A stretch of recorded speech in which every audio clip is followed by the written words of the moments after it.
27 বছরের যুবক তরবারি নিয়ে রহমতের নবীকে জবাই করতে গিয়া কালেমাওয়ালা হয়ে গেলেন।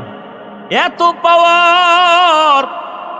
ওমর যেখান দিয়ে চলে ওখানে শয়তান চলে না, ভয়।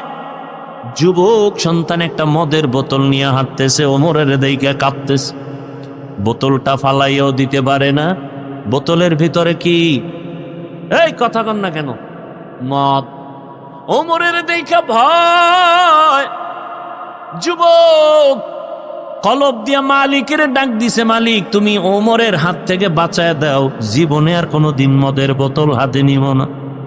ওমর সামনে এসে কয়, রে যুবক হাতের বোতলটা দেও। যুবক ভয়ে বোতল দেয় না, কয় দেখি। যুবক কাঁপতেছে, কয় ভয় পাইস না। ওমর বোতলটা নিয়ে তাকায়, দেখে যেই বোতলের মধ্যে মদ ছিল, নজর করে দেখে পুরা বোতলটাই সাদা দুধে ভরপুর হয়ে গেছে।